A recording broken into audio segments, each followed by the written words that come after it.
Amigos televidentes, en este momento me encuentro con Daniel Olarte Mutis, abogado, músico, poeta, un hombre polifacético y además de eso, un gran ser humano.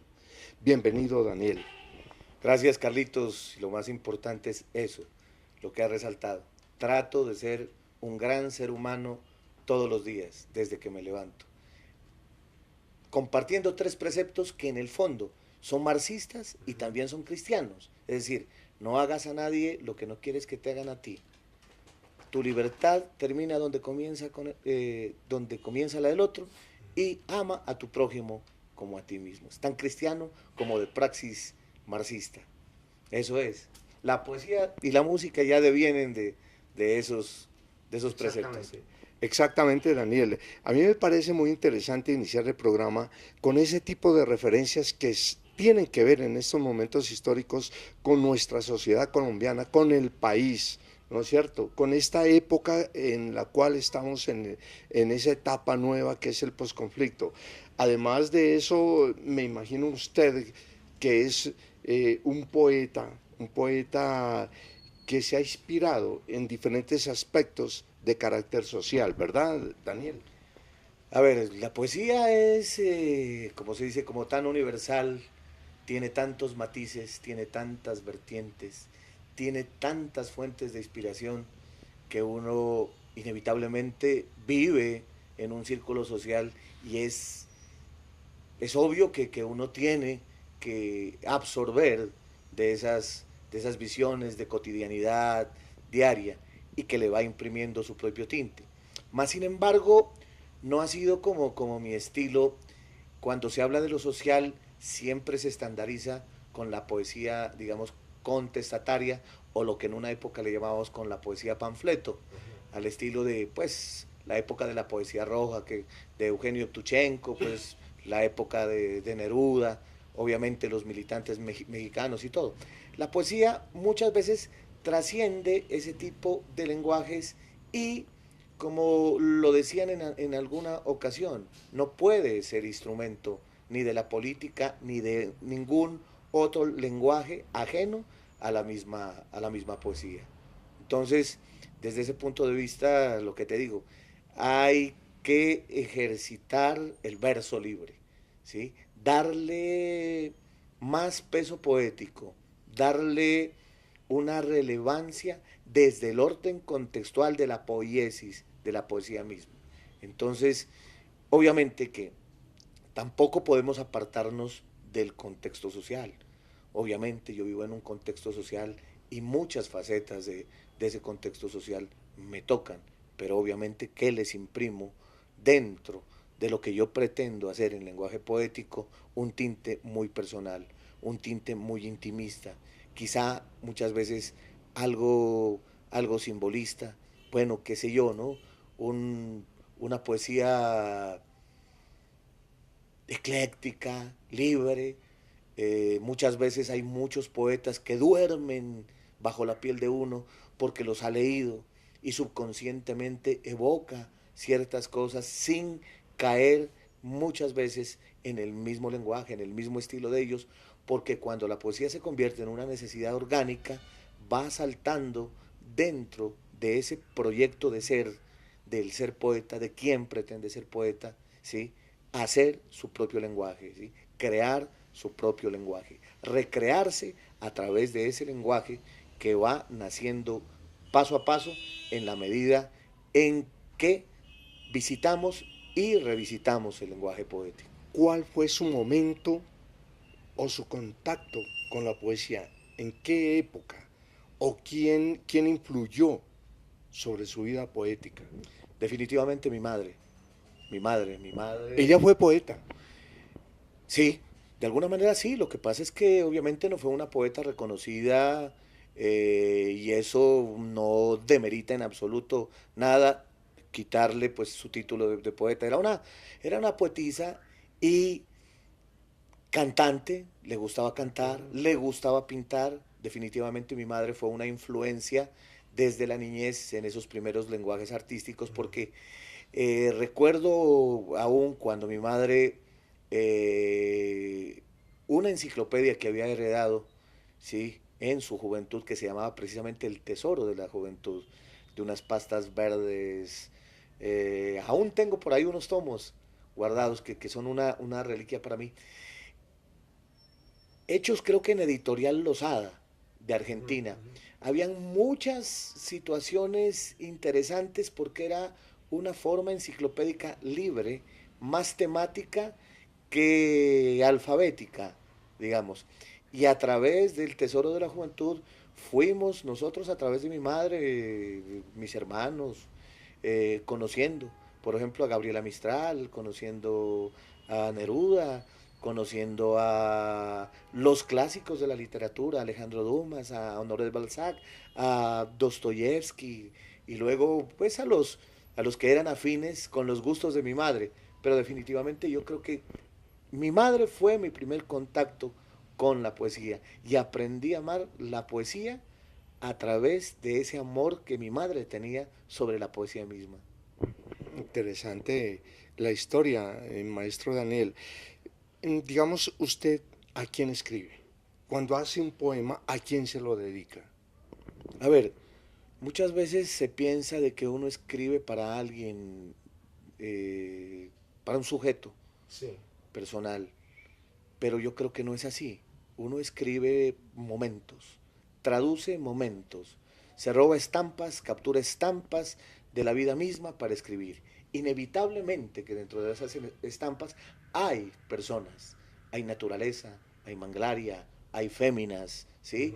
Está el amor que uno también le tiene intenso con su compañera de toda la vida, evocándola en diferentes episodios de la vida, idealizándola, quizá convirtiéndola en un personaje mítico, hablando de los dos en ese lenguaje intimista, pero en ese sentido de verso libre, en ese sentido de vocación y llegando al lenguaje poético que se haga universal, de lo particular a lo universal. Ahorita, por ejemplo, estoy leyendo a Leonardo Padura, un cubano que me tiene, como se dice, embebido, me tiene descrestado, me parece una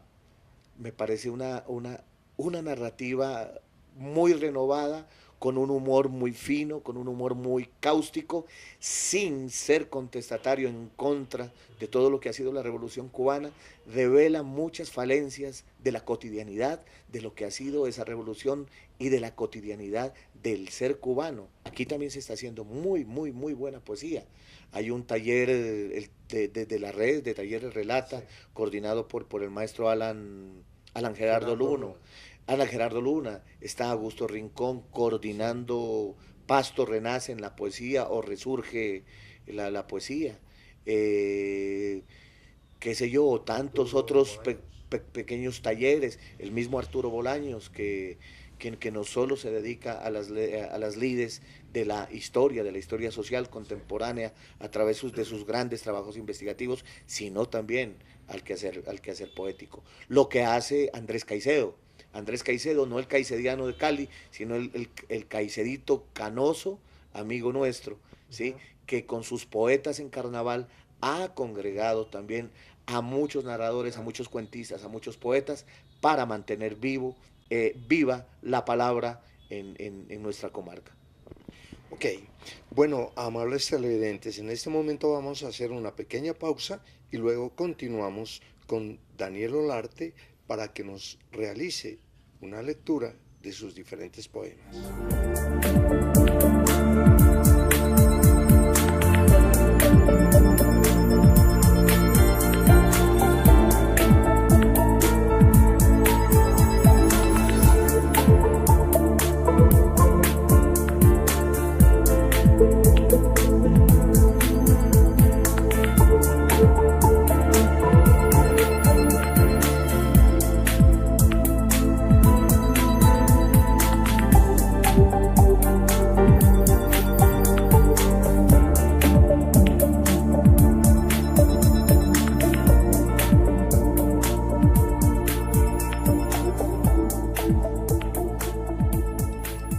Periscopios.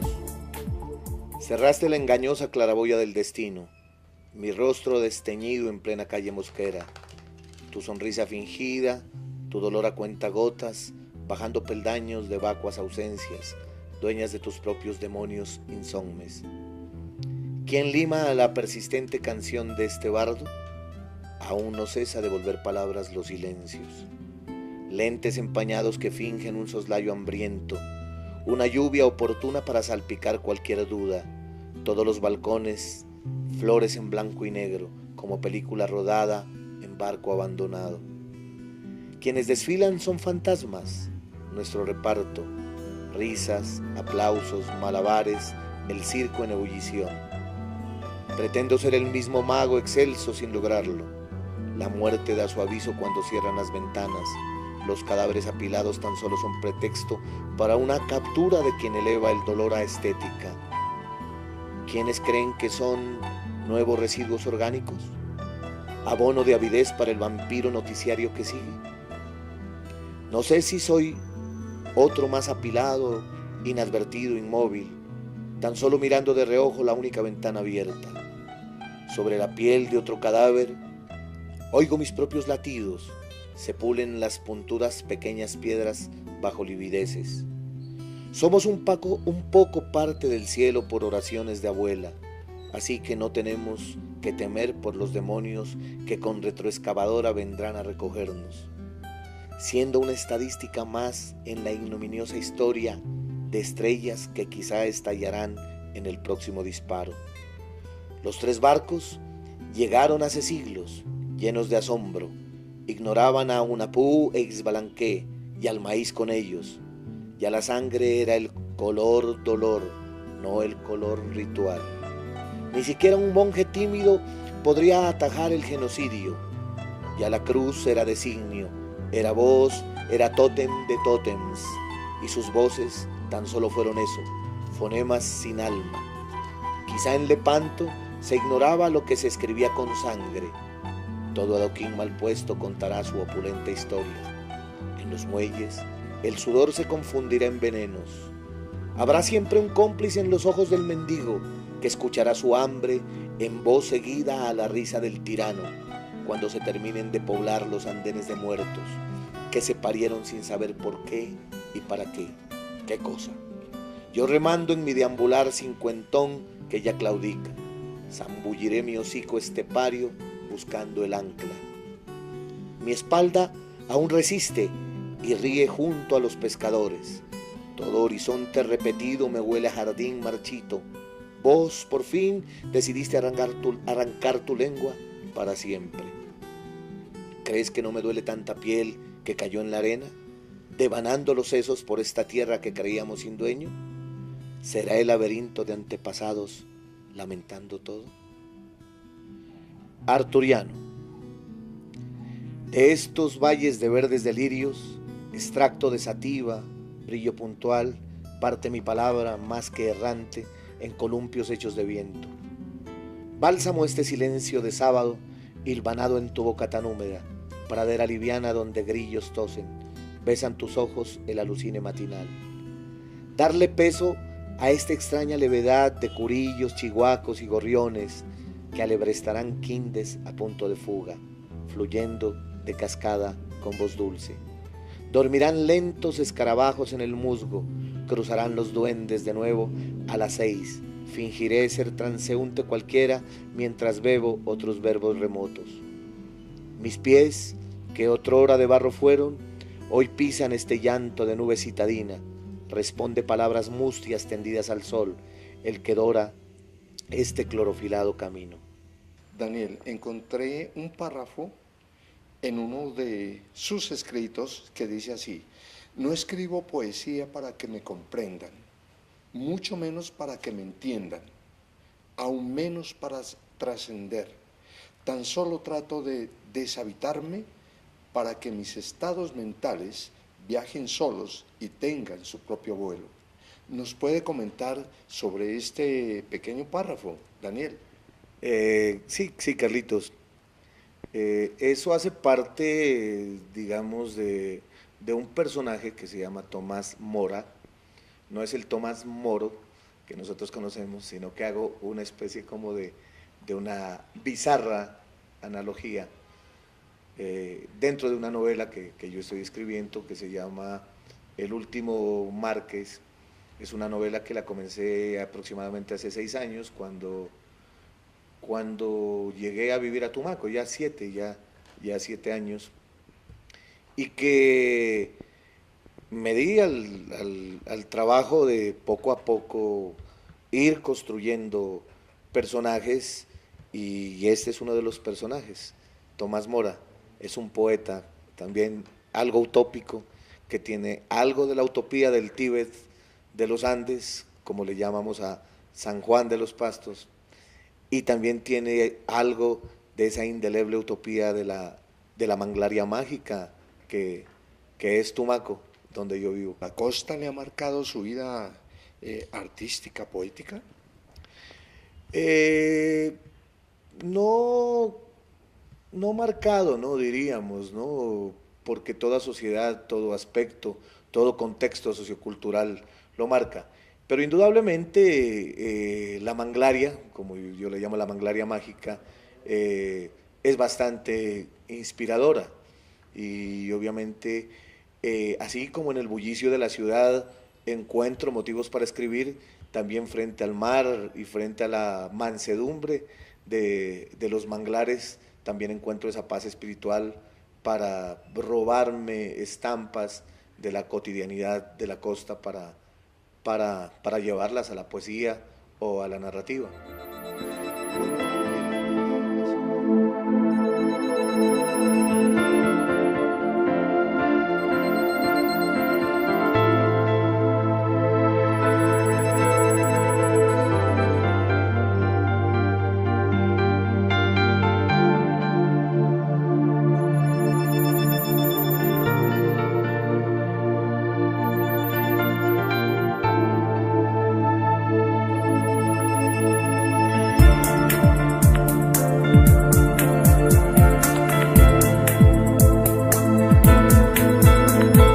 Continuamos con la lectura de los poemas del poeta Daniel Olarte Mutis. Ronda. Caracola, dulce caracola, supiste de mi epifanía, palpaste un llanto, diste de tu tibia sangre.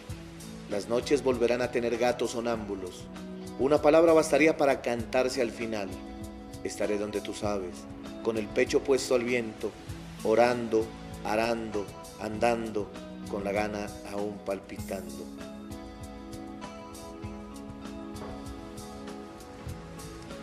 Mr. Hyde volvió en forma de ojo, rebotando en andenes, salpicando cadáveres, jugando a ser canica. Volvió a espiarme con mesurado sigilo, ávido de palabras, necio cual polilla. Volvió a quedarse con ruidoso descaro, tumbando mi puerta, bebiendo mis vinos. Volvió a morir de nuevo, a saltar por la ventana, a besar el tibio adoquín, a hacer charco de sangre. Manglarium. Son las palabras puestas al sol, cuelgan de humildes tendederos, palabras con húmedo sabor salino, 2 o 3 monosílabos agónicos, quizá pretenden descifrar destinos, dejar que el chinchorro haga lo suyo, atrape algunas palabras prohibidas. Sí, no, ¿qué? Buscan siempre secarse, pretenden brillar de vez en cuando, instalarse en otra boca temerosa. Lorca. Danza esta famélica luna, llena de sangre gitana, pulsando mis ocultas dagas. Van las doncellas calladas, cada una a su obligado cadalso, a la espera de morir en melodía del colmillo que paga por ella. Danza la daga hambrienta, las sombras desnudan miedo, vuelven palabra la furia del celo oculto en la carne, en la mirada esquiva, pulcra, como si no existieran horas para borrar el serio veneno. Danza el muerto en su andén con sus asombrados ojos, trazando su ruta al otro lado, mirando de reojo esos brillos del cuchillo que ciega su luz, vertida en toda su tibieza, eternidad de otros cuerpos. Polizona. Asoma su proa en mi niebla, al timón ella y su impetuosa risa, surcando mis oníricos mares anegados en sales de memoria. Permean mi boca callada, pueden sacar apócrifos gritos, hacen de guitarra pocos soles, entrando, rasgando soledades.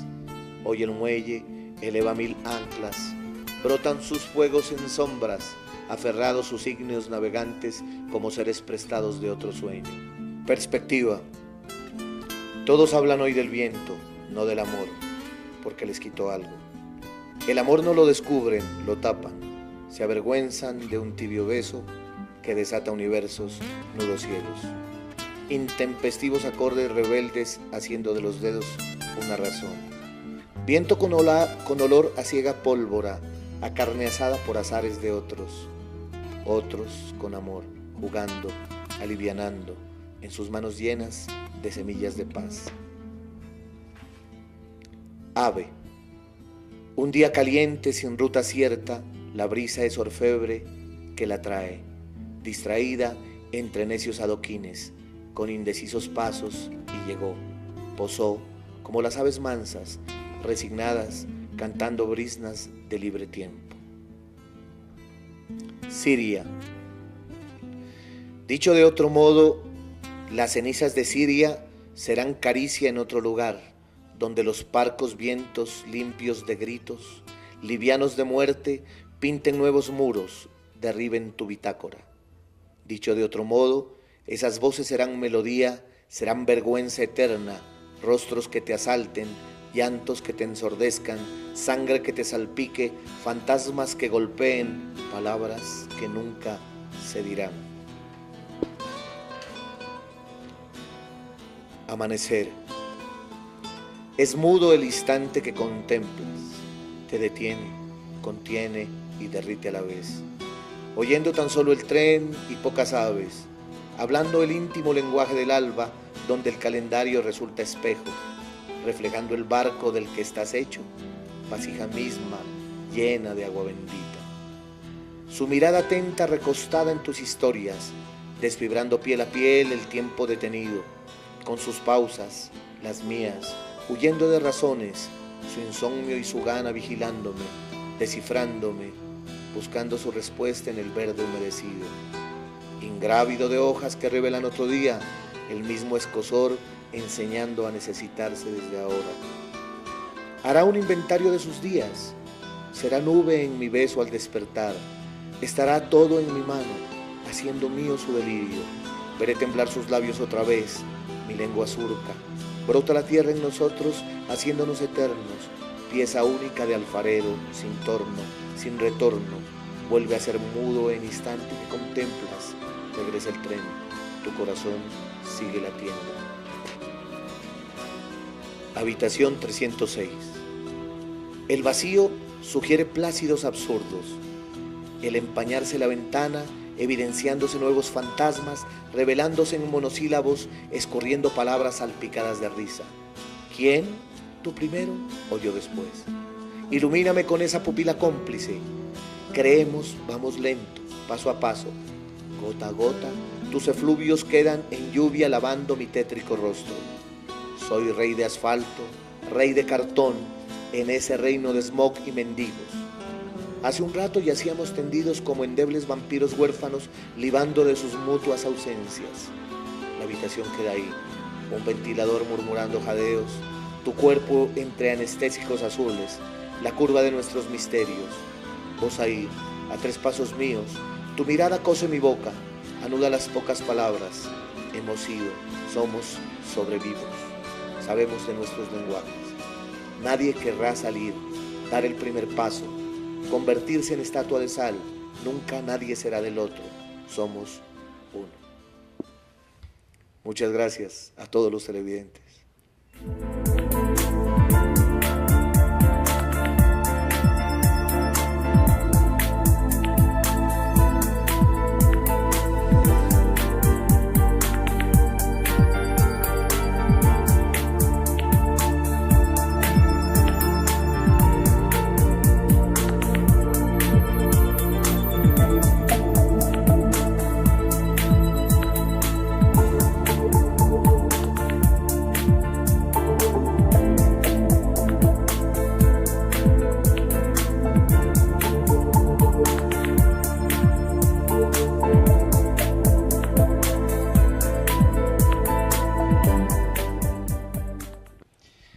Daniel, por último, ¿qué proyectos tiene usted para el próximo año? Seguir viviendo, seguir escribiendo, obviamente, y como ya les decía, haciéndole caso a mis amigos, comenzar a editar, sí, así mismo como el escribir se va convirtiendo en una necesidad orgánica, pues no es una cuestión de, digamos, de necesidad de publicar, pero de verdad, si uno escribe, obviamente que tiene que llegar a un público más amplio, ¿no? No solo que se circunscriba al grupo de los amigos o de los amigos, sino que, hombre, ahí está la poesía, para que la tomen. Claro que sí, muy amable la entrevista, Daniel, ha sido muy gentil su participación aquí en el programa Abriendo Caminos. Un mensaje para la juventud, para la sociedad, para la gente. Ama a tu prójimo como a ti mismo. Tu libertad termina donde comienza la del otro. No hagas a nadie lo que no quieras que te hagan a ti. Y usted, Carlitos, siga abriendo caminos. Muchísimas gracias, Daniel, muy amable. Amigos televidentes, los esperamos en la próxima semana y con diferentes temas de interés cultural. Hasta pronto.